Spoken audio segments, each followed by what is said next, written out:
If you're wondering which 144Hz gaming monitors are worth your money, stick around. After we run through each product, I'll give you my personal take. Would I buy it or would I skip it? No fluff, just my honest opinion. Let's get into it. Asus ROG Strix XG27ACS. Let me tell you about this budget beast. It's got a 180Hz refresh rate, fantastic motion clarity, and color so accurate you won't need to calibrate it. The USB-C port is basically useless with only 7.5 watts of power delivery, but who cares when you're getting premium gaming performance at $300? Would I buy it? Hell yes, it punches way above its price point and handles everything from casual gaming to competitive matches like a champ. Alienware AW2523HF. This speed demon rocks a mind-blowing 360Hz refresh rate with some of the lowest input lag I've ever seen, perfect for those sweaty gaming sessions. The 1080p resolution on a 24.5-inch screen means text looks a bit pixelated, but during gameplay you won't even notice because you'll be too busy destroying your opponents with that sweet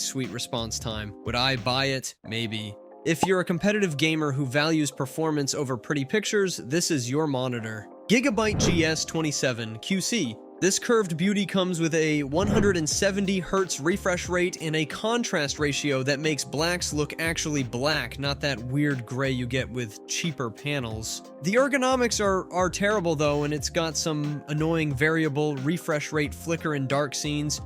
Guess you can't have everything perfect at this price point. Would I buy it? No. The motion blur and smearing at most refresh rates would drive me crazy during fast-paced games. Asus TUF VG289Q. This 4K monitor looks gorgeous with its sharp image quality and accurate colors, but damn, that 60Hz refresh rate and 5 millisecond response time feels like going back to 2010. It stutters like crazy in demanding games, and the HDR is basically fake. It just makes dark areas look slightly less dark. Would I buy it? No way. For a gaming monitor, that refresh rate is a deal breaker, and there are much better options in this price range. BenQ Mobiuz X2510S, the 165Hz refresh rate and excellent gaming performance make this monitor pretty damn good for competitive gaming, and the built-in speakers actually have some decent bass, which is rare for a monitor. The image quality is solid in standard mode with accurate colors, but the HDR performance is nothing to write home about. It's more like high disappointment range if you ask me. Would I buy it? Yes, it's a great value gaming monitor under $300 that doesn't try to be fancy with unnecessary features. HP Omen 32. This big boy delivers solid gaming performance with its 165Hz refresh rate and 1440p resolution, plus it has really good color accuracy covering 100% of sRGB. The contrast ratio is pretty mediocre though, and those black levels look more like dark gray. It's like trying to watch a horror movie with the lights on. Would I buy it? Maybe if you want a large 32-inch gaming monitor without breaking the bank, this could be your best friend. Just don't expect mind-blowing HDR. ViewSonic XG2431. Now this is what I call speed. 240Hz refresh rate with incredibly fast response times and practically zero input lag, making it perfect for competitive gaming. The Pure XP motion blur reduction is seriously impressive and certified by Blurbusters, but enabling it does make the screen darker than my future. Would I buy it? Yes, if you're serious about competitive gaming and want the smoothest possible experience, this monitor delivers without destroying your wallet. Asus TUF VG259QR. This budget-friendly 165Hz monitor comes with G-Sync compatibility and some decent gaming features, but let's be real, it's about as exciting as watching paint dry. The ergonomic stand is actually pretty good with height, tilt, and pivot adjustments, but the overall build quality feels cheaper than my college diet. Would I buy it? No, while it's not terrible, there are better options available in the same price range with more features and better build quality. KTC G27P6. This 27-inch OLED beast rocks a 240Hz refresh rate with a response time so fast it might as well be instant at 0.03 milliseconds, making it perfect for competitive gaming while looking damn good doing it. The contrast ratio is insane at 1.5 million to 1, and it even comes with built-in speakers that aren't complete garbage, plus a USB-C port with 65-watt power delivery, which is pretty neat for a monitor at this price point. Would I buy buy it? Yes, it's basically the same panel as monitors twice its price, and I haven't seen any burn-in issues even after leaving it on for hours like an idiot. Dell S2721QS. Look, this 4K monitor is like that straight-A student who's terrible at sports, great at productivity with its crisp image quality and excellent ergonomics, but gaming on it feels like running through mud. The 60Hz refresh rate and poor response time make fast-paced games look like a slideshow,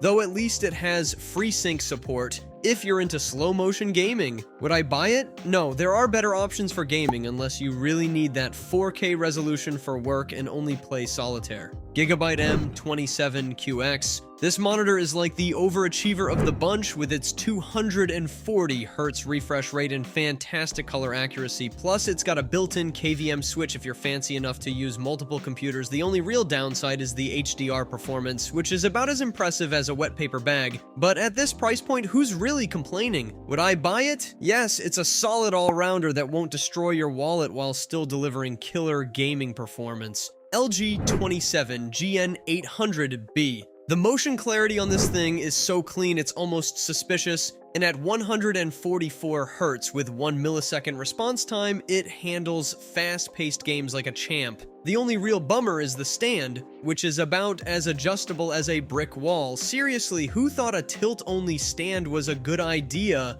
Would I buy it? Maybe. It's a great monitor if you don't mind mounting it or have a neck made of rubber. Xiaomi G Pro 27i. This monitor is a straight-up beast with its 1152 mini LED dimming zones and 1000 nits brightness, making games look absolutely incredible in HDR. And somehow they managed to keep the price under $400. The 180Hz refresh rate might not be the highest, but paired with that crisp 1440p resolution and fantastic motion clarity, you won't even notice the difference. Would I buy it? Yes, it's basically stealing at this price point, offering performance that matches monitors twice its cost. Acer Nitro 15th 275U. The brightness on this thing is absolutely insane, hitting over 900 nits in HDR and 1300 for highlights, which is perfect if you're gaming next to a supernova. The vertical viewing angles are pretty terrible though, so you better sit perfectly still while gaming or the colors will shift faster than your KD ratio in ranked matches. Would I buy it? Maybe.